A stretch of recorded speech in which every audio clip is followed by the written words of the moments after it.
going on, y'all? It's Mike, Pro House Seller, man. Welcome back to the channel. I know it's been forever, man. I apologize. I know that's my bad. I ain't been here in like, what, 3 years? But we're back, still talking about the economy, still selling real estate, still doing what I was doing in 2022. I'll probably go into another video and, talk about where I've been, what I've been doing in between 2022 to now. But, we worry about now. Y'all seen them egg prices lately, man? Trump came in saying he was gonna drop the egg prices, drop the whatever prices, and they're still up. And whether that was Trump, Biden, Kamala, doesn't really matter. DeSantis, doesn't really matter. It was gonna be the same thing. They say they're gonna do this, they say they're gonna do that. It's the same thing. They all print money like there's no tomorrow. Even back then when I was kind of talking about it, it's kind of weird how like people are still surprised, like how everything is so expensive. Like you printed like $3-4 trillion in like a year. Like, what do you think was gonna happen? It took like 200 years to print $1 trillion, and then you printed like 3 times that in 1 year. Like, come on, bro. What did you think was gonna happen? But anywho, do I think these prices are gonna go down? Or I don't think so. If they do, it's not gonna go down anytime soon, or it's gonna have to crash. And to be honest, but that's not going to happen because rates would have to skyrocket, which, let's be honest, is that going to happen? It hasn't happened. When it was supposed to happen, it didn't happen. Where rates are at now, 4 or 5%, wherever that, rates now in 2025 are where they should have been in 2020, but they were too scared to do it back then because of COVID. And now they're raising them when it's already far too late. Inflation is already gone.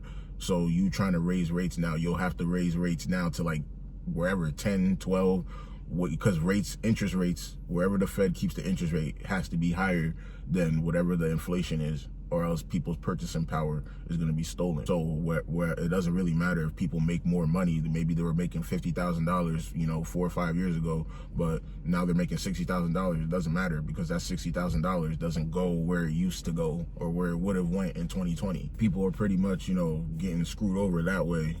People are trying to buy houses. They can't buy a house because these rates are crazy. Now when the rates are going up, the prices aren't coming down relative to the rates. So unless you got bread like that and want to pay a $4,000 mortgage, you're probably either going to stay at home or, renew that lease, unfortunately. Back, I don't know if y'all remember when I made that video up here, wherever, y'all see it.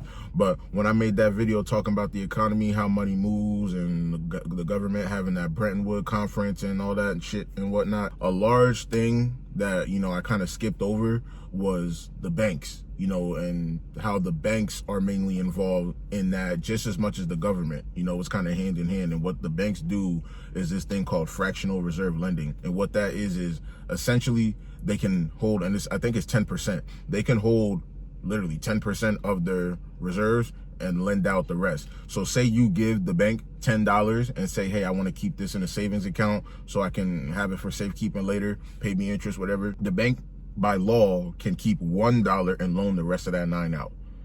And all these big banks do it. They just been doing that for like 100, 200 years. However much money's in the system, chop that up by like 10%. And that's how much the banks actually have. So everybody has their $250,000 FDIC insurance. The banks don't really have that. They don't really have that. They're just gonna print it. And if they print it, everything's gonna become more expensive. So it's pick your poison. It's either everything crashes to become cheaper or everything crashes up and becomes more expensive. And if you don't own assets, inflation is gonna leave you behind.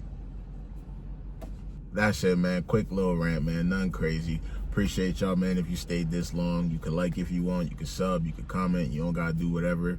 But I know I've been gone for a minute, but we back. We ain't gonna be gone. We ain't gonna take this long of a hiatus. Talk to y'all, man. You already know though, business is always booming.